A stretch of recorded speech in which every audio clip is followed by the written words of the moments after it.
추락의 해부 시네토크에 참여하게 된 저는 황선우입니다. 반갑습니다. 네, 저는 황선우 작가님과 함께 추락의 해부 이야기할 이다혜라고 합니다. 반갑습니다. 굉장히 많은 분들이 와주셨네요. 네, 영화가 지금 반응이 되게 뜨겁더라고요. 네, 예술 영화고, 네, 좀 작은 영화이지만 물론 칸에서 황금종려상을 받았다는 이슈도 있고, 지금 굉장히 7만 관객을 돌파해서 흥행이 잘 되고 있더라고요. 네, 저희도 영화를 굉장히 흥미롭게 봤기 때문에 오늘 시네토크 하러 이 자리에 오게 됐고요. 이다혜 기자님 그리고 작가님 스릴러 장르를 좋아하시는 분으로 널리 알려져 있고 아무튼 스릴러 이런 책을 쓰기도 하셨습니다. 근데 제가 알기로 SNS에 어떤 영화 평을 선명하게 뚜렷하게 호감을 표현하시는 적을 잘 보진 않았어요. 이런저런 얘기를 하시는데 이 영화에 대해서는 추락의 해부에 대해서는 내 취향이다. 이렇게 호감을 아주 적극적으로 표시를 하셨더라고요. 그냥 영화가 재밌었다, 흥미로웠다를 넘어서서 본인의 취향이다 라고 말씀하셨던 부분에 대해서 한번 여쭤보면서 시작해 볼까요?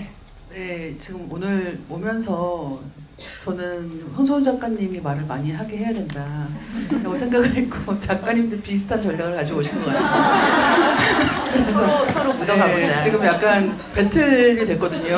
마이크를 누가 먼저 잡고 누구에게 먼저 말을 시킬 것이냐. 진짜 제가 이겼네요, 그렇죠? 네, 그렇네요. 네, 그래서 어쨌든 제가 아무튼 스릴러라는 책을 쓰기도 했고 스릴러라는 장르에 대해서 워낙 좋아하기 때문에 처음에 칸 영화제에서 이 영화가 공개됐을 때부터 굉장히 관심을 가지고 보고 있었거든요. 근데 사실 이제 미스터리나 스릴러 장르의 책이나 영화를 보신 분들은 아시겠지만 이 영화의 무대가 되는 배경이 되는 공간이 있죠. 그러니까 설산에 있는 외딴 집, 작은 별장. 네, 이거 자체가 이미 그 완벽한 미스터리의 무대가 됩니다. 그리고 굉장히 자주 등장하는 미스터리의 단골 그 무대가 되는 곳인 거죠. 이른바 클로즈드 서클이라고 하는 그러니까 닫힌 원이라고 하는 이제 표현이 있는데 이게 그 미스터리에서 외딴 곳에 고립된 장소에서 벌어지는 일종의 밀실살인 같은 것을 이야기할 때 자주 등장하는 무대이자 표현입니다. 근데 여기서는 사실은 밀실은 아니죠. 누군가가 어떻게 했을 수도 있고 아닐 수도 있고 정도의 가능성이 열려 있지만 사실은 이 외딴 곳에 있는 별장이라는 점에서 이 가족 이외에 다른 사람이 개입했을 여지가 없다라는 점이 여기에서는 굉장히 중요하고 또 거기에 개 혹은 시각장애가 있는 아들은 이 용의선상에서 애초에 벗어나 있다는 점에서 이 이야기의 긴장이 완전히 이 두 사람 부부에게 있다는 것을 알려주고 시작하는 그런 상황이 됩니다. 맞아요. 보통 이런 범죄 영화가 흘러가기 쉬운 어떤 구조가 후더닛이라고 하는 그러니까 살인자가 될 수 있는 어떤 용의자가 여러 명이 있고 이 중에 누가 저질렀을까 그걸 쫓아가는 경우가 많이 있죠. 근데 이 영화는 일단 부부와 아이 개 외에 다른 인물이 여기에 들어올 가능성이 없었다라고 처음부터 밝히고 시작을 하니까 이 영화가 어떻게 흘러갈지 이제 방향을 좀 처음부터 설정을 하는 것이고 그리고 또 하나는 그런 전형적인 범죄 영화의 틀을 벗어나는 거에 한편으로 또 전형적인 어떤 법정 영화의 형식이 있잖아요. 우리가 보통 떠올리는 특히나 이제 부부가 등장한다고 했을 때 많은 경우에 이혼 법정에서 이 부부의 일상이나 관계나 부부, 가족의 역사 이런 것들이 정말 해부가 되죠. 낱낱이 드러나게 되는데 이 영화는 그렇다고 해서 이 법정 공방이 또 전형적인 법정 영화의 그런 공식을 따라가지도 않아요. 그러니까 여러 가지 뭐 증거들을 제시하면서 검사 측, 변호사 측의 어떤 주장이 더 납득이 간다, 더 일리가 있다라는 식으로 무게추가 이동을 하는 것이 아니라 각자 자기 얘기만 하다 끝나는 느낌이 있고 또 그 이야기들이 나름의 어떤 진실, 나름의 설득력을 가지고 있죠. 그러면서 관객들에게 결국은 어떤 진실을 받아들일 것인지는 당신이 선택해라 이렇게 결론을 맺는 것이 아닌가 싶습니다. 그래서 이 영화를 보고 나서 저는 영화의 결말이 제 나름은 좀 어떤 식으로 지어졌는데 또 그렇게 생각하지 않는 부분도 계시더라고요. 어떻게 해줬나요?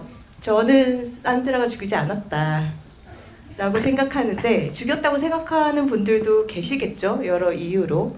네, 이다혜 작가님은 어떻게 생각하시나요? 네, 이 문제는 아마 영화 본 다음에 다 끝난 다음에 다들 그래서 어떻게 된 걸까 이런 생각 다들 하고 계시죠 지금.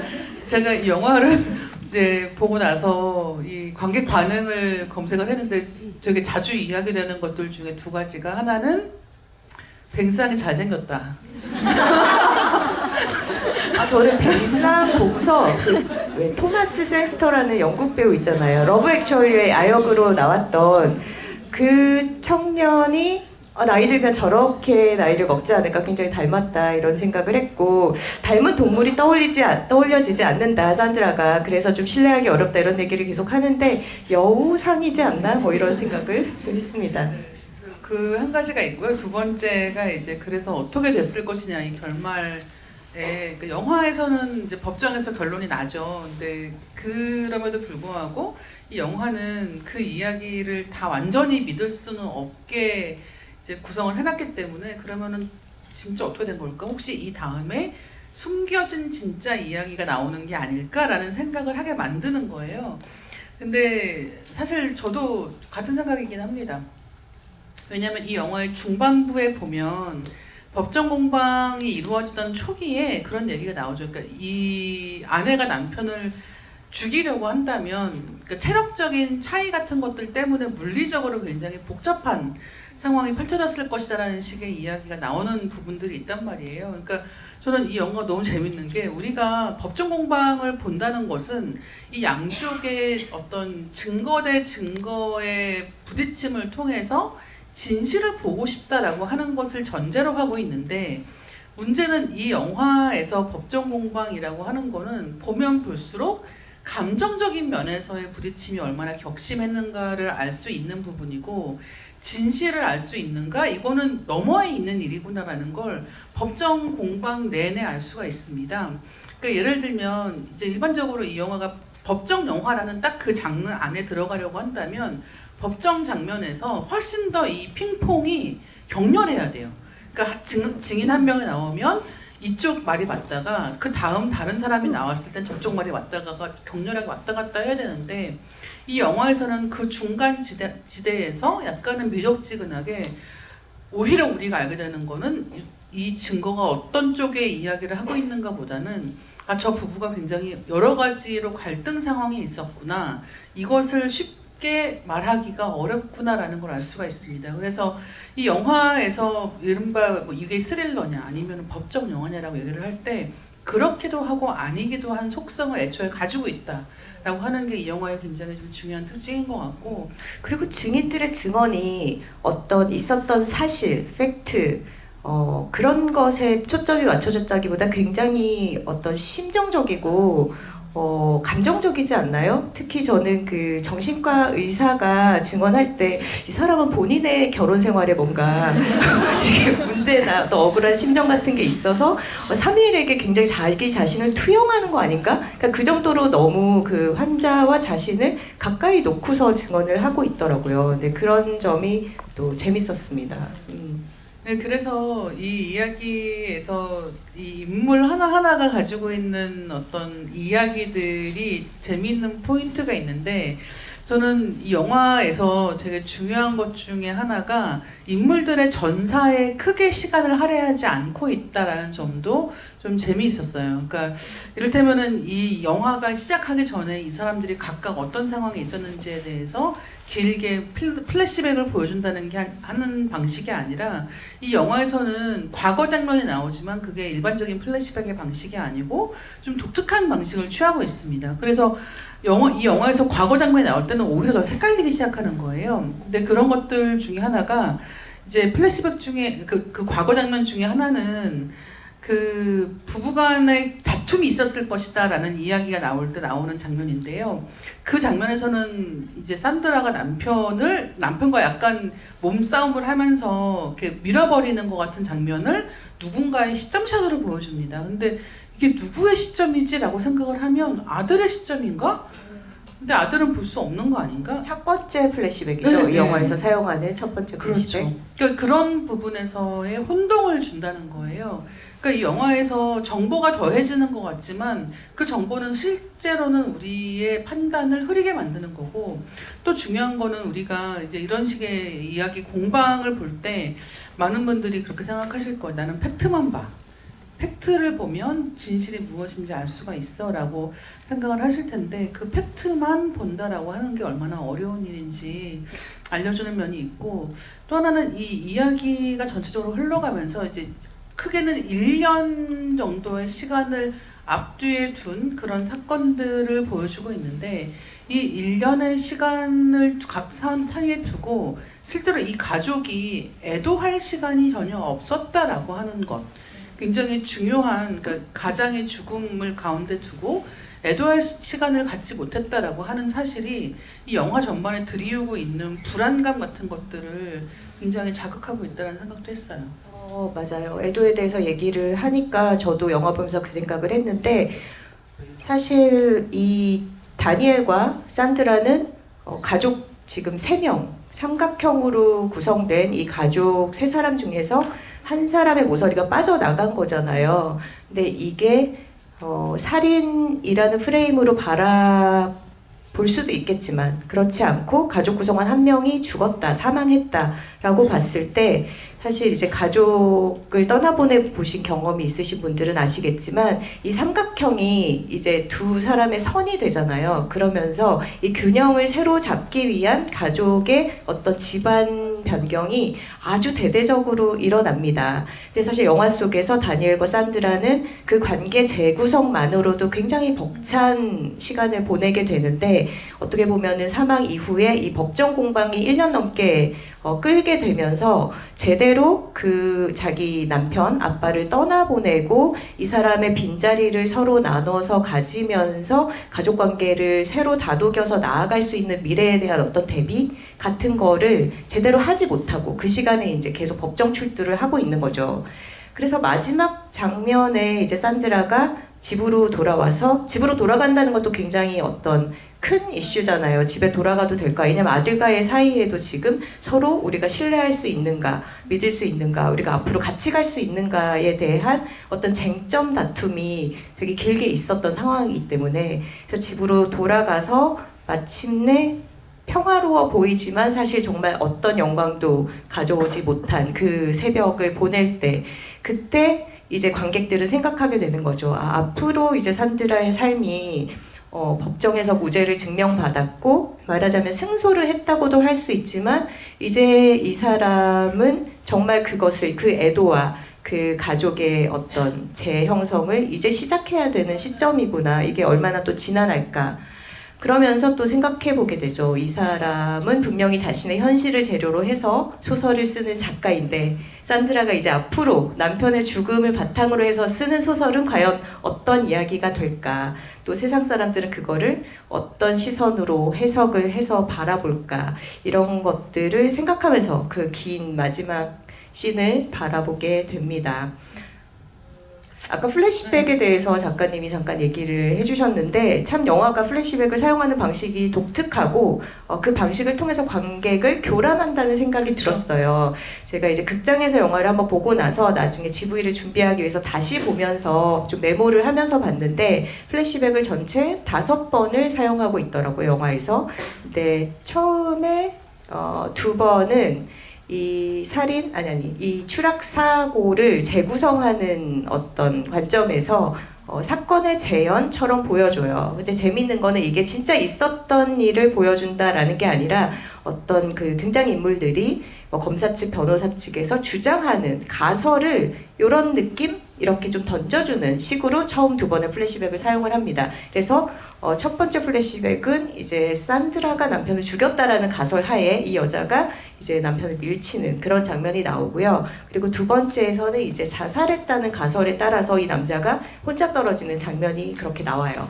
근데 재밌는 거는 이 2번의 플래시백에서 그 회상 장면 내지는 재현 장면에 들어가고 나오는 그림이 그 다니엘의 얼굴이에요. 그러니까 다니엘을 비춰주고 플래시백이 나오고 또 다니엘의 얼굴에서 빠져나오거든요. 근데 그걸 보면서 우리는 다니엘은 시력이 아주 약하고 그래서 뭔가를 볼 수 없잖아요. 그러니까 이 지금 법정에서 들은 정보를 가지고 다니엘이 상상을 하는구나. 그러니까 보통의 영화에서 플래시백이라고 하면은 있었던 사실을 그대로 회상해서 보여주는 어느 정도는 객관성이 담보된 그런 과거 장면이라고 우리가 믿으면서 볼 텐데 이런 식으로 사용하는 걸 보면서 이 영화의 플래시백은 믿을 수가 없구나. 굉장히 주관적이고 어떤 상상 같은 장면이구나라는 걸 학습을 하게 되죠, 관객들이.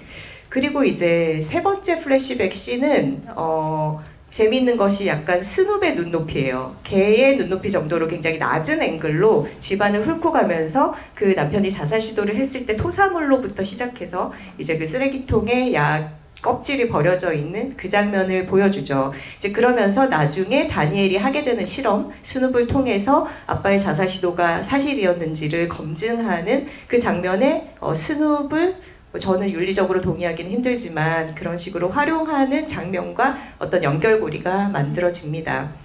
그리고 네 번째 플래시백이 이제 산드라와 사미엘의 그 격렬한 다툼이에요. 근데 이 플래시백 역시 실제로 있었던 싸움인지 우리가 알 수 없어요. 그렇죠. 왜냐하면 그 법정에서의 방청객들이나 아니면 우리는 이 소리를 사실 녹음된 이 둘의 다툼이 USB에 저장된 그 녹음 파일을 들을 수 있을 뿐인데 그 녹음을 바탕으로 해서 이런 싸움이 있었을 것이다 하고 재구성해서 보여주는 화면이 그 영화 속에서 펼쳐지는 거죠. 근데 저는 이 영화의 플래시백을 사용하는 방식이 왜 이런 식으로 약간 관객을 교란하는가를 좀 질문을 가지고 봤을 때 마지막에 제가 도달한 결론은 이건 저의 가설이니까 또 여러분은 다르게 생각하실 수도 있어요. 그러니까 이런 식으로 쌓아온 빌드업이 마지막 5번째 플래시백이 뭐냐면 다니엘이 아빠랑 동물병원에 다녀올 때 아빠가 이런 말을 했다라고 하는 게 마지막 회상신이거든요. 근데 그 플래시백 장면에서는 아빠의 목소리가 나오지 않아요. 차 안에서 펼쳐지는 장면은 나오는데 거기에 보이스 오버는 다니엘이 법정에서 아빠가 이런 얘기를 했어요 라고 자기 목소리로 얘기하는 그 목소리 위에 화면이 덧입혀지는 거거든요. 근데 굳이 왜 이렇게 찍었을까? 아빠의 목소리를 사무엘의 목소리를 살리지 않고 다니엘 목소리에 아빠의 화면을 입혔을까? 이렇게 봤을 때 저는 다니엘의 마지막 법정 진술이 좀 신뢰할 수 없다. 약간은 엄마를 변호하고 이 사건을 마무리 짓기 위해서 스스로 어느 정도는 지어낸, 근데 어느 몇 %가 진실일지는 알 수 없죠. 그러니까 다니엘도 말하자면 엄마 산드라가 하듯이 현실을 재료로 해서 자기 나름의 이야기를 지어내고 있는 게 아닐까? 근데 그 이야기는 윤리적으로 나쁘다라고 말할 수가 없는 게 이 아이가 살아남기 위해서 너무나 절박하게 필요해서 붙들 수밖에 없는 이야기인 거죠. 그러니까 다니엘은 영화 처음부터 아빠의 상실을 너무나 슬퍼하고 울면서 얘기를 해요. 나는 이해하고 싶다. 맞아요. 나는 이해해야 된다. 왜냐하면 지금 벌어진 이 사건은 너무 아이가 감당하기에 크고 비극적인 사고이고 이거에 대해서 스스로 설명할 수 없으면 삶이 굉장히 공허해지고 괴로워지는 거죠. 그래서 저는 마지막 플래시백을 위해서 이 영화가 플래시백을 사용하는 방식들을 관객들에게 학습을 시켜서 마지막에 다니엘이 자기 나름의 이야기를 지어내고 있다는 것을 보여주는 게 아닌가 그렇게 해석을 했어요. 작가님 생각은 어떠세요? 저도 여기 동의하고요. 예를 들면 이제 괴물 같은 영화에서 이런 플래시백을 사용하는 그러니까 일반적으로 플래시백이라고 하는 거는 관객이 몰랐던 과거의 진실을 알려주는 역할을 합니다. 그러니까 사실은 이 플래시백이라는 거는 진실이라고 하는 거를 전제하는 거예요. 과거에는 실제로는 이런 일이 있었습니다라고 하는 정보를 찔러주는 역할을 하게 되어 있는데 이렇게 된다고 하면 이제 괴물 같은 경우에는 플래시백을 보고 나면 그랬구나 너희들이 그랬구나 라고 하는 어떤 이 관객 마음속에서 이 상황에 대한 어떤 죄의식과 그런 뉘우침과 이런 자기가 그동안 영화를 봐오면서 내려왔던 결론에 대한 뒤바꿈 같은 것들이 그때 일어난다고 하면 이 영화에서는 그게 애초에 불가능하게 만들어졌다는 거예요. 그러니까 과거를 보고 있는 것 같이 보이는 이 장면들이 실제로는 지금 오가고 있는, 법정에서 오가고 있는 말을 통해서 이 듣는 사람의 머릿속에서 만들어지는 것들이라는 사실을 이 몇 번의 플래시백 같은 이 과거 장면들을 통해서 우리가 알 수가 있고, 또 한 가지는 그 구토한 장면, 그러니까 그 스누비 구토한 그 구토부터 시작을 해서 쓰레기통까지 왔다 갔다 하는 이런 장면들을 보시면 굉장히 뭐라고 할까요? 이렇게 막 줌을 했다가 카메라가 휙 움직였다가 왜 이렇게 요란하게 이 장면을 찍은 거지? 이게 뭐라고라는 생각이 들 때가 있는 거예요. 근데 그런 것 자체가 이 이야기를 듣고 머릿속에서 사건을 재구성하는 사람들의 머릿속에서 일어나는 혼란스러움 같은 것들을 형상화한다고 보는 거예요. 그러니까 실제로 있었던 거를 정보를 전달하기 위해서 진중하게 하나씩 차근차근 보여주는 게 아니라 이 지금 여러분들이 영화를 보면서 정보를 재구성하고 있잖아요. 그때 여러분들 머릿속에서 일어나고 있는 일들, 이건가? 저걸까? 이걸까? 지금 이게 맞나? 얘가 죽었나? 이런 식의 왔다 갔다 하는 그 정신없는 그 정보를 그 과거 회상 장면처럼 해서 중간중간에 끼워 넣었고, 이 영화가 2시간 반이거든요. 근데 여러분들이 그 4번째 과거 장면, 그러니까 그 긴 부부 싸움 장면이 1시간 반쯤에 나와요. 그래서 여러분들이 영화 보시면서 어떤 분들은 물론 좀 길다라고 느끼신 분들도 계실 테고, 어떤 분들은 2시간 반 같이 느껴지지 않았는데 라고 생각하시는 분들도 계실 텐데, 2시간 반 같이 느껴지지 않았는데 쪽의 관객분들이라고 하면 그 1시간 반 정도에 나온 그 긴 부부싸움 대목부터 확 몰입도가 높아지기 때문에 그 뒷부분에 대해서 지루하다고 느끼지 않는 거예요. 그 4번째의 과거 장면이 사실 이 영화의 백미라고도 할 수 있고, 영화를 본 다음에 오랫동안 기억에 남는 장면 중에 하나가 그 장면이 아닐까 생각을 합니다. 그러니까 실제로 이 두 사람 사이에서 오갔던 대화가 어떤 것인지, 오디오와 스크립트는 있는 그대로가 주어지지만 사실은 그 영상 장면은 우리가 실제로 있었던 걸 그대로 본다라고 믿을 수가 없으며, 게다가 가장 중요한 몸싸움 장면에 이르르면 거기서는 그 영상마저도 보여주지 않고 우리가 다시 사운드만을 통해서 이 사건을 재구성해야 되는 상황이 되는 거죠. 그 다툼 장면 정말 너무 긴장감이 쩔고 흥미진진하지 않습니까? 더군다나 이다혜 작가님이나 저처럼 지금도 해야 될 마감이 있는 어떤 글 쓰는 사람들의 입장으로서는 저의 내면의 자아 둘이 싸우고 있는 것 같기도 하고, 특히 이제 사무엘의 어떻게 보면 좀 못난 그런 항변 같은 것이 그저 그냥 이 사람을 무시하고 지나갈 수 없게끔 하는 그런 대화이기도 했고, 참 그 부부의 어떤 현실 같은 것을 동종업계에 종사하는, 게다가 여성이 아내 쪽이 더 많은 성과를 내고 있는 그런 되게 뭐랄까 민감한 관계에 있는 부부의 역학관계를 너무 잘 드러내는 대사였던 것 같아요. 근데 이 주스틴 트리에 감독이 이 영화의 각본을 자기의 파트너와 함께 썼다고 하잖아요. 그리고 찾아보니까 그 남성 파트너가 이 영화에 카메오로 출연을 하더라고요. 그러니까 그 산드라의 사건을 가지고 되게 뭐라고 되게 가십적인 그런 TV쇼에서 언급을 할 때 남성 출연자로 등장을 해서 이 이야기는 산드라가 유죄일 것이다. 왜냐하면 잘 나가는 작가 아내가 남편을 죽인 이야기가 그냥 잘 못 나가는 교수 남자의 자살 사건보다 훨씬 재밌기 때문이다. 흥미진진하기 때문이다.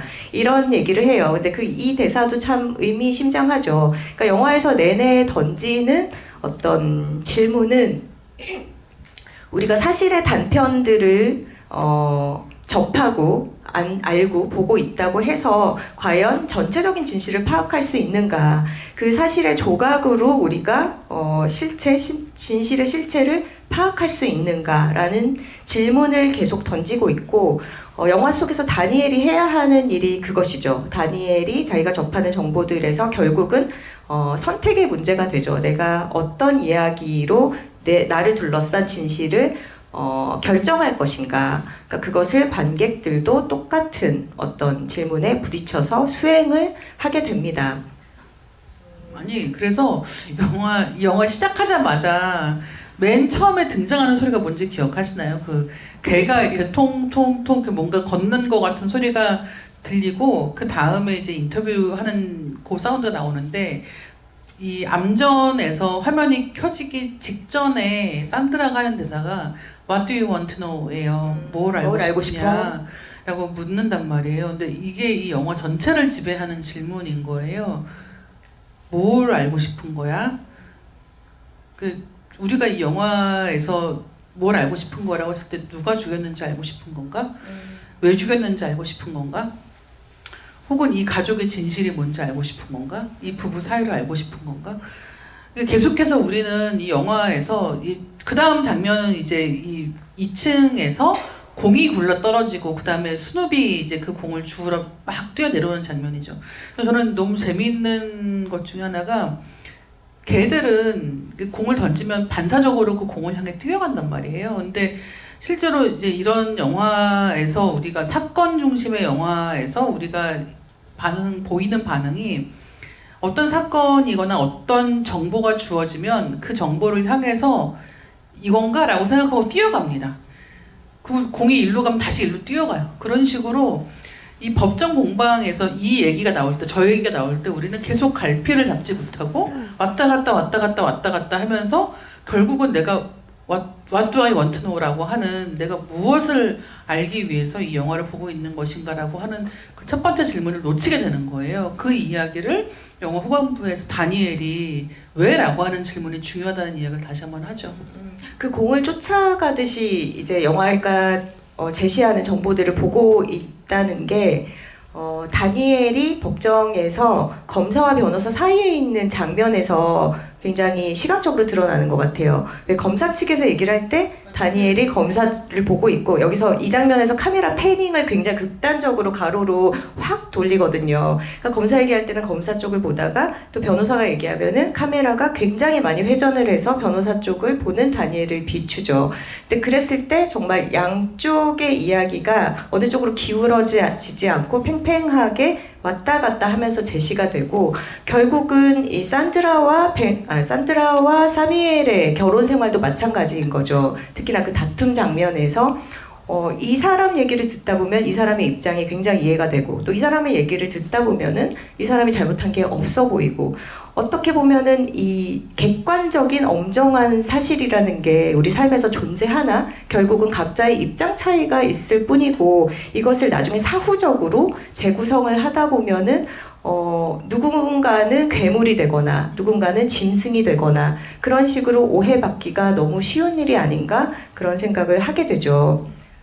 네, 그래서 이 영화에서 그 네 번째 긴 과거 장면이 굉장히 중요해지는 건데 그 장면을 보고 있으면 우리가 이 두 사람 간의 그동안에 있었던 여러 가지 일들에 대한 굉장히 많은 정보를 알게 됩니다. 그리고 그 많은 정보를 아는 것을 통해서 결국은 이게 누구의 잘못일까에 대한 질문이었다는 그 첫 번째 이야기로 돌아가게 되는 어떻게 보면 후더닛을 결국은 우리는 이걸 포기할 수 없다라고 하는 그 이야기의 중심으로 돌아가게 되는 거예요. 그리고 저는 이 영화에서 되게 좋았던 대목들 중에 하나가 사실은 그 두 사람 부부싸움 하는 걸 보면은 우리가 이런 유형의 부부싸움 장면을 영화들에서 많이 봅니다. 근데 많은 경우는 남편의 성공을 위해서 아내가 많은 자기의 시간이라든가 자기의 관심이라든가 하는 많은 것들을 이 남편이라든가 자녀들에게 맞추면서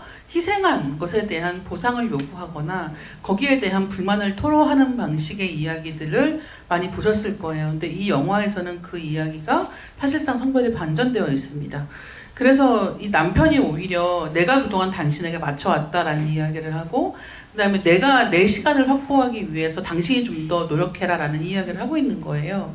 근데 그러면서 이 이야기의 그 갈등의 중심을 보고 나면 이 남자는 왜 이 PIMP라고 하는 노래 굉장히 가사를 다 듣고 나면 굉장히 여성혐오적인 너를 위해선 단돈 $1도 쓰지 않을 거야 같은 식의 노래 가사가 있는 그런 노래를 물론 이제 여기서는 가사가 없는 버전으로 틀고는 있습니다만 이 노래를 그렇게 크게 틀고 있을 때 여기에 말로 다 하지 못한 어떤 격렬한 충돌은 무엇이 있었는가라고 하는 걸 알 수가 있는 거예요. 엄청난 수동 공격 아닌가요? 그렇죠. 내가 말로는 안 하고 있지만 너 사실은 이렇잖아라고 하는 거를 하고 있는 거죠. 그래서 사실 여러분들 영화 처음 보실 때 초반에 진짜 그 음악 소리가 너무 거슬리지 않았나요? 처음에는 좀 이따 끄겠지, 사람 있으니까 끄겠지라고 생각을 하는데 끄지 않고 소리가 점점 커집니다. 이제 그러면서 이 소리에 법정에서 밝혀진 바로는 산드라는 익숙해 있어요. 이 남편은 계속해서 이렇게 음악을 크게 틀어왔고 작업을 할 때는 이렇게 하는 게 마음 편하다고 해왔고, 그렇기 때문에 심지어 산드라는 지금 저렇게 음악이 크게 나와도 일도 할 수 있고 심지어 잠도 잘 수 있습니다. 멘탈 갑 아닌가요? 그러니까요. 그래서 이제 이런 식의 설정들을 보여주는 이제 과정들을 통해서 이 과거의 부부들이 어떻게 지내왔는가라는 것을 과거 장면들이 잘 보여주고 있다라고도 이야기할 수 있을 것 같아요. 그래서 그런 장면들을 놓치지 마시고 다시 한번 생각해 보시면 굉장히 좋겠다는 생각이 들고, 5번째 플래시백 같은 그 법정 장면에서의 다니엘의 목소리로 과거 장면들을 봤을 때 우리가 정말 마지막 순간에 아 이게 진짜일까라는 의구심을 계속 갖게 되는 거, 그리고 그 이야기가 진짜가 아니라고 해서 산드라가 범인일 거라는 이야기는 또 아닌 거예요. 그 복잡한 그 중간에 있는 진실들에 대해서 생각을 안 해볼 수가 없다는 생각이 드는 거죠. 맞아요. 저는 이 영화가 결국은 뭐 진실의 상대주의, 파악할 수 없음을 회의적으로 말하고 끝나는 영화였으면은 이렇게 좀 재밌게 보고 마음에 들어 하지는 않았을 것 같아요. 그런 부분을 총체적으로 다루되 그 안에서 스스로를 어떤 보호하기 위해서 한 인간이 어떤 식의 노력을 하는가, 그거를 산드라를 통해서도 다니엘을 통해서도 보여주기 때문에 결국은 거기서 한 차원 조금 나아간다는 생각이 들었어요. 여러분들도 다 인상 깊게 보셨겠지만 이제 산드라가 법정에서 프랑스어를 사용할 것을 요구를 받습니다. 근데 이 사람의 모국어는 영어가 아니죠. 영어도 아니고 독일어예요. 독일 사람인데 사미엘과 함께 프랑스에서 사는 선택을 했기 때문에 프랑스 사람과 독일 사람이 부부로 살면서 영어라는 어떤 중립국의 언어, 제2외국어를 다 같이 이제 공용어로 사용하자라는 합의가 되어 있어요. 그런데 다툼 장면에서 보면 사뮤엘은 그것조차도 굉장히 자기 중심적으로 이기적으로 얘기를 하죠. 너는 내 언어도 사용하지 않고 이렇게 얘기하는데, 자기 언어를 사용하지 않는 건 산드라도 똑같아요. 남편과 소통을 잘 하기 위해서 제2외국어인 영어를 쓰는데 영어를 하필 잘할 뿐이죠. 그런데 법정에서 이 사람이 프랑스어로 프랑스 그 판사 그리고 검사 이런 사람들을 설득하기 위해서 불어를 사용할 때 어떤 이 사람의 지적인 능력이 다 당연히 보여지지 않죠. 스피커 이런 말이 생각이 안 나가지고 물어봐야 되고 변호인단에게 좀 더 의존적이 되고 자신이 하고 싶은 말을 다 하지 못하는데, 그때 이제 어떤 언어가 가지는 권력관계 같은 것을 우리가 느끼게 되죠. 그 헤어질 결심에서도 봤듯이 이 사람이 모국어를 사용할 때는 훨씬 더 유창하고 능숙하고 더 지적인 능력이 있는 사람인데 자신에게 익숙하지 않은 언어를 사용하기 때문에 그 안에서 분명히 어느 정도는 무시당하는 그런 권력관계가 형성되어 있단 말이죠. 근데 그것을 산드라가 전복시키면서 영어로 얘기하겠다고 말을 해요. 근데 그때 산드라가 영어를 사용하겠습니다라고 할 때의 말이 뭐냐면 제가 프랑스어가 너무 어려워서 이렇게 말하지 않아요. 복잡하기 때문에 영어로 하겠다라고 해요. 그러니까 이 사람은 복잡한 진실을 복잡하게 얘기할 줄 아는 사람인 거죠. 그리고 그게 진실을 파악하는 데 있어서 너무 중요하다라고 믿는 사람인 거예요. 만약에 산드라가 자신의 무죄 결백함을 주장하는 게 가장 어떤 중요한 급선무였다면 자기 남편을 더 뒤집었겠죠. 그리고 남편에게 더 흙탕물을 튀겨가면서 이 사람을 더 깔아뭉개는 그런 진술들을 할 수도 있었을 거예요. 그런데 산드라는 영화 내내 남편의 복잡한 상황, 물론 그 복잡한 상황이라는 것은 작가로서 더 좋은 글을 쓰고 싶어 하지만 그것이 안 되는 현실을 되게 냉정하게 받아들여서 자기 남편의 어느 정도 깜냥 안 됨, 에 대해서 인식하고 있다라는 거는 굉장히 냉정하기는 해요. 하지만 이 사람은 그렇게 분투를 하고 있었고, 이 사람 글에 좋은 부분이 있었고, 이 사람이 교수로서도 뛰어난 사람이었고, 이런 부분을 인정을 한다는 말이죠.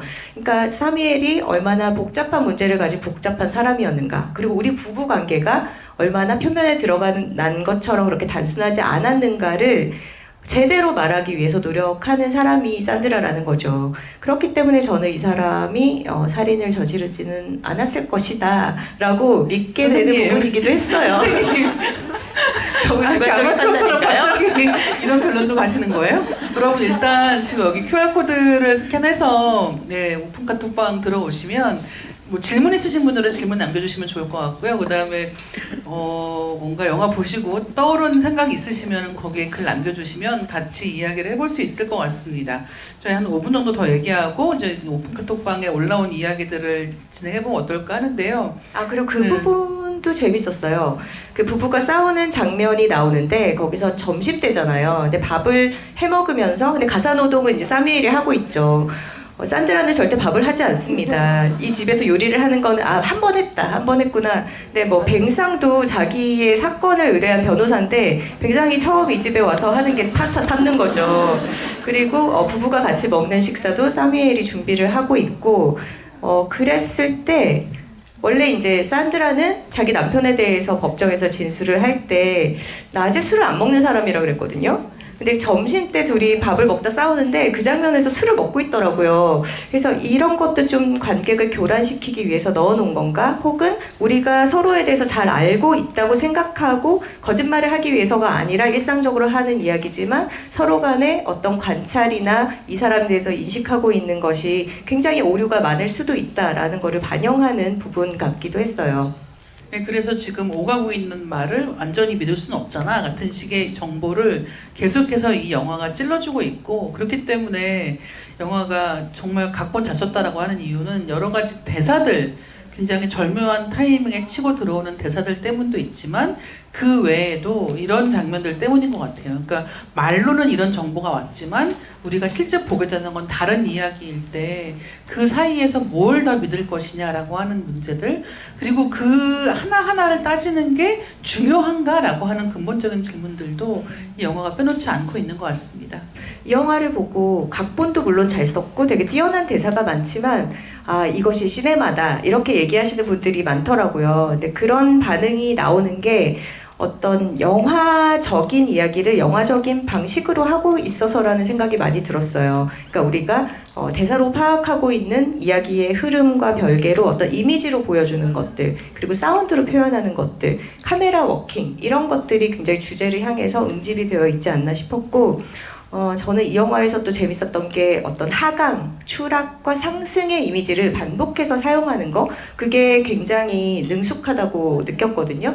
그러니까 이 사건 자체가 떨어지는 추락사고죠. 그리고 그게 일어나는 장소 자체가 굉장히 높은 고지대죠. 그리고 산드라와 뱅상이 차를 같이 타고 그 그르노블 시내를 향해서 내려가는 장면이 있고 또 다시 올라오는 장면이 있어요. 그러니까 이런 것들을 굉장히 오르락 내리락, 그러니까 이 사건의 구조 자체를 내려갔다 올라왔다 하는 것을 반복해서 보여주면서 그게 위에서 일어나는가 아래에서 일어나는가에 따라서 다른 이야기들을 하고 있기도 하고, 그리고 이 그르노블이라는 곳, 산속에서 사건이 일어난다는 게 주는 어떤 효과가 높이가 주는 어떤 감각도 있고, 또 여기가 굉장히 눈으로 덮인 설산이잖아요. 그게 주는 효과가 저는 밖으로 나왔을 때 너무나 눈이 부시도록 명백하게 밝은 거, 이게 주는 감각도 분명히 굉장히 강렬한 효과인 것 같아요. 그러니까 처음에 다니엘이 등장했을 때 선글라스를 끼고 있잖아요. 산책을 할 때. 그래서 저는 이 아이가 사고로 시력이 나빠졌다라는 정보 없이 그냥 눈이 너무 부시니까 여기서는 시력을 보호하기 위해서 선글라스를 써야 되는 곳인가 보다 이런 생각도 했거든요. 근데 이제 다니엘이 엄마에 대한 자신의 입장을 정리하고 최후 진술을 준비할 때 집안에서 피아노를 혼자 치죠. 쇼팽 프렐류드를 엄마랑 같이 연탄으로 치던 그 곡을 혼자 쳐보다가 다락으로 올라가서 아빠가 추락한 곳의 현장을 자기 눈으로 확인하고 그러고 나서 밖으로 나온단 말이에요. 근데 그게 집안, 실내 공간은 어느 정도는 어둡고 어느 정도는 좀 묻어둘 수 있는 비밀들이 보존되는 그런 장소라면 밖으로 나오면 그 모든 것이 명명백백하게 까발려지고 모두 다른 사람들의 시선에 노출될 수밖에 없는 그런 상황에 놓입니다. 근데 이 부부와 이 가족의 어떤 현실도 마찬가지 상황이 벌어지는 거죠. 그래서 그 실외 공간이라고 하는 게 사실은 법정의 은유같이 보이기도 하는 거예요. 법정에 온 이상 더 이상 이 가족의 비밀로만 묻혀질 수 있는 건 아무것도 없고 모든 것이 다 까발려지기 시작을 하고 거기에서 자기 자신을 항변한다는 거, 누군가의 진심을 보호한다라는 것은 거의 쓸데가 없어집니다.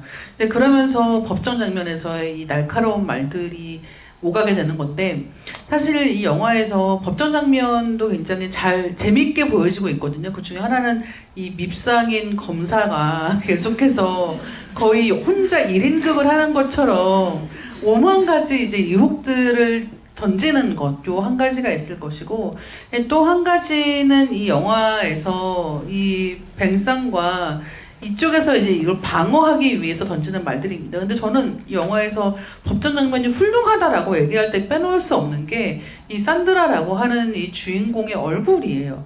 표정을 보면은 알 수가 없습니다. 우리는 살인의 추억의 송강호처럼 얼굴을 보면 느낌이 온다고 생각하는 경향이 있어요. 그래서 이 영화에서 법정 장면을 보면서 계속 그러니까 계속 뚫어지게 보는 거죠.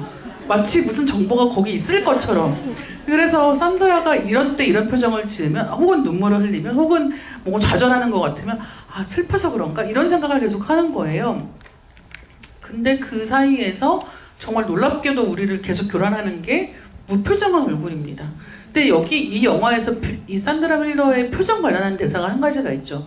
이제 싸울 때 이야기하는 게 이 동네 사람들, 이 프랑스인들은 다 자기 보고 웃지 않는다고 뭐라고 한다는 거예요.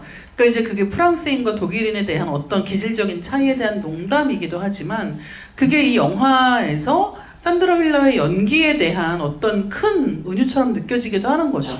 산드라 힐러는 자기의 감정을 구체적으로 표현하는 연기를 하지 않음으로써 영화를 보는 사람들을 끊임없이 이 미스터리 속으로 몰고 들어갈 뿐만 아니라 영화가 끝난 다음에도 계속해서 이 궁금증을 남기게 만드는 거예요. 그 가장 중요한 부분이 이 배우의 연기에 있다. 그리고 그 배우의 연기가 이른바 무슨 메소드 액팅 같은 식으로 어떤 감정을 분명하게 형상화해서 보여주는 방식이 아니라 그 모든 것들을 알고 있음에도 불구하고 감정을 표현하는데 어려움을 느끼고 있는 사람처럼 혹은 그럴 필요를 느끼지 않는 사람처럼 일종의 무표정한 상태로 법정 안에 앉아있는 것으로 표현되고 있습니다. 그래서 그렇기 때문에 거기에서 법정 장면에서 이 아들 다니엘이 앉아있는 장면에서 이제 어깨 너머로 엄마가 마치 사람들 사이에 포위되어 있는 것처럼 이렇게 잡혀있단 말이에요. 그런 때 보여지는 어떤 불안감 같은 것들은 그럼에도 불구하고 우리가 이 사람의 진실을 적나라하게 드러내서 볼 수 없다. 플래시백을 본다고 해서 이 사람의 주관적 진실을 볼 수 있는 게 아니다. 라고 하는 여러 가지 증거들이 겹겹이 더해져서 이 영화가 완성되고 있지 않나? 라고 생각을 합니다. 산드라 오픈 채팅방에서 산드라가 아들이 혼자 있고 싶다고 했을 때 차에서 보인 감정의 동요에 비해서 남편의 죽음에 대해서는 너무 침착한 것 같다.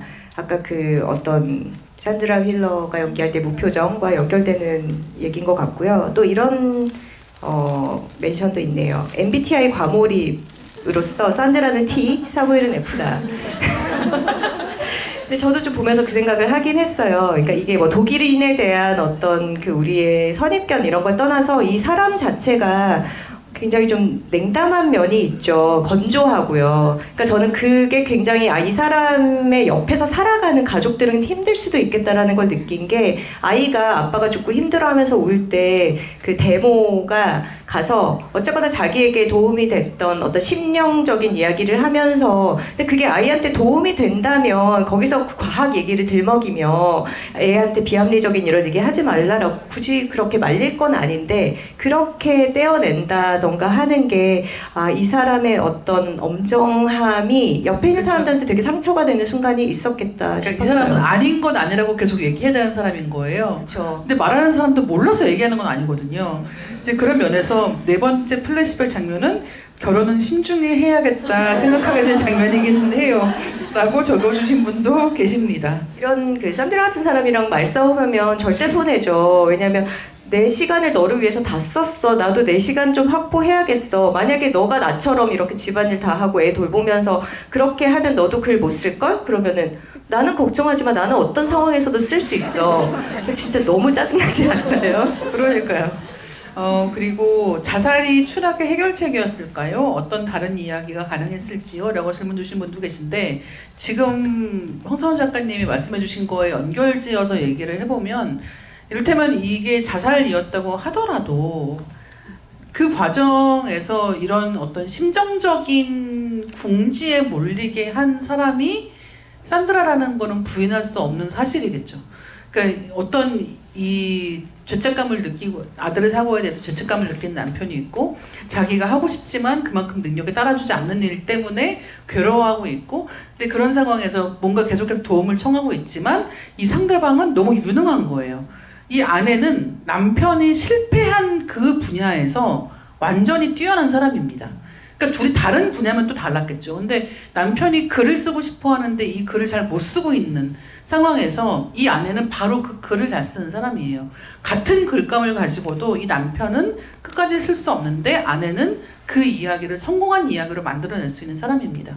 근데 그런 상황에서 이 두 사람의 갈등이라는 게 이 남편에게 어떤 영향을 끼쳤을지가 굉장히 잘 보여지는 장면들도 있기 때문에 사실은 이 자살이 결론이 났다고 해서 이 산드라가 느끼는 혹은 다니엘이 느끼는 이 가족의 미래에 대한 어두운 미래 같은 것들이 사라지진 않는다라고 그렇죠. 얘기할 수 있을 것 같아요. 그리고 산드라라는 인물이 굉장히 논리적이고 합리적으로 보이지만 관객들 내지는 등장인물들에게 무의식 깊은 곳에서 여성에 대해서 어떤 싫어하는 부분 내지는 불편해하는 부분을 굉장히 많이 갖고 있는 캐릭터예요. 뭐 예를 들면은 뭐 첫 장면에서부터 플러팅을 되게 스스럼 없이 하고 뭐 자신의 성적인 욕망에 대해서 굉장히 적극적으로 추구하고 술에 대해서 관대하고 뭐 집안일에 대해서 관심이 없고 남편의 기를 죽이고 이런 여러 가지 부분들이 관객들이 인정하건 하지 않건 간에 굉장히 좀 여성에 대해서 우리가 갖고 있는 어떤 그 전형적인 선입견을 되게 공격하는 그런 불편한 요소를 많이 갖고 있는 인물이라는 것도 되게 중요한 포인트인 것 같아요. 여기 이런 글을 올려주셨는데 저도 산드라가 살인했을 거라 생각하지 않았지만 첫 장면에서 여성에게 묘하게 플러팅하는 것처럼 느껴지기도 하고 남편이 자살한 건데 엄청 슬퍼 보이지 않는다는 점에서 산드라가 죽였나 하는 생각을 놓지 못하게 된 것 같아요. 내용은 생각한 것보다 복잡하진 않은데 보여주기 방식이 세련된 영화 같습니다 하셨네요. 그렇죠. 그러니까 그렇다니까요. 우리는 이 재판을 어떻게 하고 있냐면 심증을 가지고 하고 있는 거예요. 이 영화의 명백한 물증이라고 하는 거는 이 아내가 물리적으로 남편을 해치기에는 어려움이 있을 수 있다. 이쪽에 더 가까운데도 불구하고 우리는 계속해서 저 여자 하는 짓이 뭔가 수상해 라고 하는 어떤 심증에 이거에서 끝까지 이 부부의 진실을 들여다보려고 한다라고 하는 것들을 얘기할 수 있을 것 같고요. 그 다음에 음악의 역할, 선택, 시나리오 부분, 언어의 한 종류, 레스 이즈 모어여서 좋았는데 이에 대한 의견을 부탁드립니다 라고 이제 말씀 주신 분도 계신데 실제로 여기에서는 뭔가 계속해서 빼고 있다는 느낌? 하나씩 덜어내고 있다는 느낌? 근데 덜어내고 있다는 게 예를 들면 하나는 그런 거죠. 이 다니엘은 앞을 볼 수 없고 스눕은 말을 할 수 없고 말을 할 수 없죠. 일단은 인간이 아니기 때문에. 게다가 이 산드라 같은 경우는 프랑스어가 모국어가 아니기 때문에 법정에서 자기 자신에 대해서 유창하게 얘기할 수가 없고 뭔가 하나씩 결핍된 부분들이 있고 심지어는 이 영화에서 과거를 보여주는 것 같은 장면들에서도 완벽한 진실인지 믿을 수가 없고 그런 식으로 오히려 모든 정보들을 꽉꽉 채워서 우리가 뭔가 판단할 수 있을 것 같다는 느낌을 주는 게 아니라 하나씩 어떤 인물들에게나 다 결핍이 있는 상태로 이제 이야기를 진행시키면서 우리로 하여금 그 가운데에서 판단을 하게 만드는 것 같아요. 근데 문제는 판단하기에는 여전히 정보가 부족한 것 같은 느낌을 지울 수가 없다는 거죠. 다혜 작가님이 지금 판단이라는 단어를 언급을 했는데 뱅상과 산드라의 관계가 굉장히 좀 텐션이 높잖아요. 그러니까 둘이 뭔가 성적인 긴장감도 풍기고 아 저렇게 좀 가까워지다가 키스라도 하면 어떡하나, 뭔가 이 영화의 진정성이 해쳐질 것 같다 이런 생각이 계속 들게 되잖아요. 이 둘이 붙는 장면을 보면은. 근데 그게 어떤 애정관계로서도 있겠지만 영화를 이제 2번, 3번 보니까 결국은 서로 원하는 것을 다 까놓지 않는다는 점에서 그 텐션이 발생을 하는 것 같아요. 근데 산드라가 그렇게 얘기를 해요. 너는 나를 못 믿잖아. 그러니까 서로를 믿지 않는 걸 수도 있고 서로 믿는다는 말을 안 해주는 거예요. 근데 거기서 텐션이 아주 높게 발생을 하는 거죠. 이제 그러면서 산드라가 뱅상한테 그런 말을 합니다. 너는 나를 믿지 않고 나를 판단해.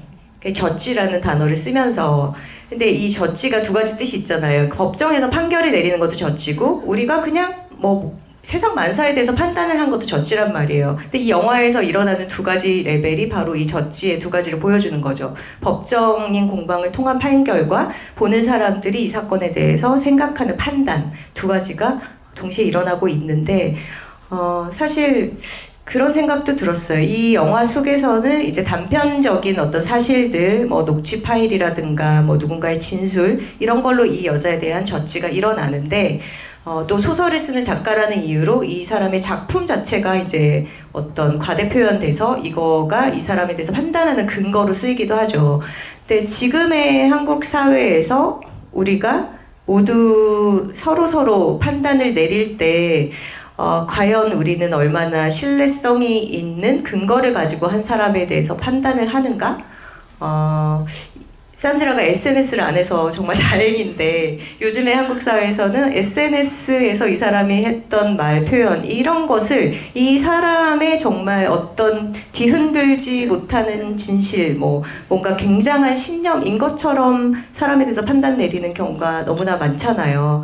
근데 뭐 그런 것과 좀 연결지어서 생각해 볼 수도 있을 것 같고 영화 속에서는 재밌는 게 카메라 워킹도 계속 불안하게 흔들리고 뭔가 인체 일부를 뭐 잘라서 뭐 입만 보여주기도 하고 갑자기 클로즈업이 다가가기도 하고 이런 식의 불안정한 카메라 웍들이 결국은 이게 지금 벌어지고 있는 사건이 엄정한 진실이라기보다는 어떻게든 다 재구성이 되어서 보여지는 현실이다라는 거를 표현을 하는 것 같고 그래서 인터뷰 장면이라든가 뉴스를 통해서 산드라를 보여주는 장면이 많은 것도 좀 그렇게 받아들일 수가 있겠죠. 네, 그래서 우리가 현대사회에서 어떤 뉴스를 받아들일 때 느끼는 피로감 같은 거 있잖아요. 다들 자기가 맞다고 얘기를 하고 있는데 그 중에서 누가 맞는 말 하고 있는지 알 수가 없고 다 이 이야기가 지나간 다음에 폐허처럼 남는 것은 피로감밖에 없는 이런 상황들에 대해서도 이 영화가 잘 보여주고 있지 않나라고 생각을 했습니다. 근데 그런 이야기를 다 보고 나서도 아까 이제 처음에 얘기했던 것처럼 결국은 이 가족이 가족을 잃은 것에 대한 상실한 것에 대한 애도할 기회가 없어졌다라는 것. 그 모든 시간이 애도에 바쳐졌어야 되는 시간이 처음에는 다니엘이 막 울죠. 근데 나중에는 울지 않고 오히려 부모님의 모든 그 사사건건한 이야기들을 법정에서 듣게 된단 말이에요. 근데 그런 식으로 우리가 모든 이야기를 다 보고 듣고 정보를 접하는 것이 이 현대인의 의무라도 되는 것처럼 사실 이 영화 속의 사건이 아니라고 하더라도 현실에 있는 많은 사건들이 이런 방식으로 흘러갑니다. 그래서 이런 애도의 기회가 없어진 사람들 사이에 남아있는 상처 같은 것들이 이 맨 마지막 장면에 굉장히 잘 표현되어 있는 거 아닌가 생각이 들기도 하고 또 한 가지는 이 스눕이라고 하는 개가 상징하는 게 또 남편이기도 하죠. 그러니까 특히나 그 다니엘이 한 마지막 5번째 그 과거 장면에 보면 이 아버지가 스눕에 빗대서 자기 자신을 이야기하고 있는 것처럼 보이잖아요.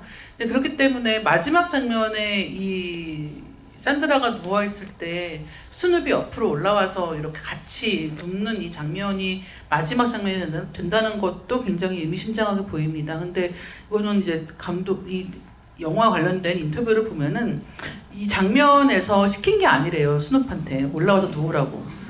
알아서 누웠다고 합니다. 정말 엄청나게 연기를 잘하는 네, 그때 뭔가 필요한 마치 귀신 들린 것처럼 연기를 하는 개가 아니었나라는 생각이 들기도 하는데 그래서 그 동물이라고 하는 이 개가 단순히 그냥 한 마리의 이 가족의 일부에 지나지 않는 게 아니라 영화가 끝날 때가 되면은 이 남편의 역할, 남편의 자리를 대신하고 있는 것처럼 보이기도 하는 거죠. 아까 음악에 대해서 좀 얘기했으면 좋겠다는 분이 계셨는데 그 PIMP 그 노래는 원래 돌리 파튼 노래 졸린을 쓰려다가 너무 저작권비가 비싸서 바꿨다고 해요. 그래서 그 가사가 갖고 있는 뭐 여성 혐오적인 메시지 뭐 이런 것보다는 일단 우리가 영화가 시작됐을 때 그 음악 소리 때문에 인터뷰에 집중할 수 없다는 게 우리도 너무 짜증이 나잖아요. 근데 산드라는 나름 그 소리에 되게 적응해서 살아가고 있단 말이죠. 그러니까 어떤 가족 관계라는 게 정말 외부에서 바라보는 것처럼 단순하지 않다. 그러니까 저 사람이 끝없이 재생시키는 너무 큰 소리의 어떤 음악처럼 우리가 막을 수 없는 어떤 그 사람의 성정이라는 게 내내 발현되고 그걸 견뎌야 하는 게 가족 생활이기도 하고 그게 외부에서 보면은 도대체 저러고 어떻게 살아 싶지만 또 그걸 견디는 것도 또 가족의 어떤 역학 관계다라는 생각이 들고 그리고 저는 이제 이 영화에서 피아노 곡이 계속 쓰이잖아요. 그러니까 다니엘이 피아노 연습을 하고 있기 때문에 사실 이제 유려한 연주면은 오히려 편안하게 들을 수도 있는데 뚝딱거리면서 틀리는 연습 단계이기 때문에 어떤 그 음악이 자아내는 불안함 같은 게 심리적인 효과가 있는 것 같고 또 1년의 시간이 흘렀을 때 얘가 그 피아노 곡을 조금 더 능숙하게 연주하는 모습으로 시간의 흐름을 짐작하게 하기도 하죠. 그리고 재미있는 게 피아노라는 악기는 집에 놓여 있어도 어느 정도의 공공성을 가진 악기라는 생각이 들어요. 예를 들어서 바이올린 같은 거였으면은 시력이 약한 아이가 다루기가 더 나았을 거예요. 왜냐하면 현이 더 수가 작고 피아노는 건반의 위치를 다 제대로 찾아가야 되잖아요. 그러니까 시력이 약한 사람에게는 굉장히 다루기 어려운 악기란 말이죠. 그럼에도 불구하고 피아노라는 악기를 이 영화에서 선택해서 둔 거는 피아노는 일종의 가구 역할을 합니다. 그러니까 그냥 개인이 다루는 개인적인 악기라기보다는 집안에서는 가족들이 거기로 향해서 모여들 수밖에 없는 어떤 공간의 역할을 하고 그래서 엄마랑도 쇼팽 프렐류드를 같이 치는 장면이 있죠. 근데 같이 칠 때도 사실 엄마가 맡은 이 오른손 성부는 굉장히 단순하고 이제 아들이 대부분을 쳤는데 이제 나중에는 그거를 또 엄마 없이 혼자 연주한단 말이죠. 거기서 어떤 다니엘의 홀로서기 내지는 성장 같은 걸 보여준다는 생각도 들었고 그리고 그거랑 연결해서 이제 마지막에 산드라가 혼자 서재에서 누워있는 마지막 장면 직전에 잠든 다니엘에게 가서 이제 와서 인사를 하고 둘이 껴안는 장면이 있잖아요. 근데 그 장면에서 처음으로 둘이 불어로 대화를 해요. 그러니까 나 집에 오는 게 엄마가 집에 오는 게 두려웠어. 그러니까 나도 두려웠어. 이 말을 처음으로 프랑스어로 대화를 하면서 이 둘의 관계가 새로운 국면에 접어들었다라는 것을 보여주고 그리고 여기서 이제 아들이 엄마 품에 안기는 게 아니라 아이가 엄마를 가슴에 안아줘요. 그리고 굉장히 위로하듯이 이렇게 품에 품고서 뽀뽀를 해주고 하는 장면을 볼 때 되게 다니엘이 굉장히 어떤 어른스러움을 발휘해서 엄마를 집으로 불러들인 것 같기도 하다. 이런 생각도 하게 됐습니다. 네, 저희 시간이 다 돼서 이제 마지막으로 소감 한 말씀 듣고 이야기 마무리할까 하는데요. 네, 지금 말씀하신 거에 한 마디만 더 하면 나한테는 음악이어도 다른 사람한테 소음일 수 있다. 네. 정말 그게 이 가족 문제를 함축하는 게 아닌가라고 생각을 했고요. 마지막으로 소감 한 말씀 해주시죠. 지금 시간이 다 됐다는 얘기를 듣기 전까지 너무 할 말이 많아서 계속 말을 1.5배속으로 빠르게 하고 있었는데 이 영화가 이렇게 보고 나서 이야기거리가 되게 많은 영화이기 때문에 아마 여러분들도 이 관람 경험에서 끝나지 않고 좀 대화를 나누고 보고 싶은 그런 생각들이 남으실 것 같아요. 네, 저도 1시간 동안 이렇게 떠들었지만 여전히 더 하고 싶은 얘기들이 있어서 네, 이다희 작가님이랑 저녁 먹으면서 2차를 가보도록 하겠습니다. 네, 오늘 함께 해주셔서 감사드리고요. 또 뵙겠습니다. 감사합니다. 감사합니다.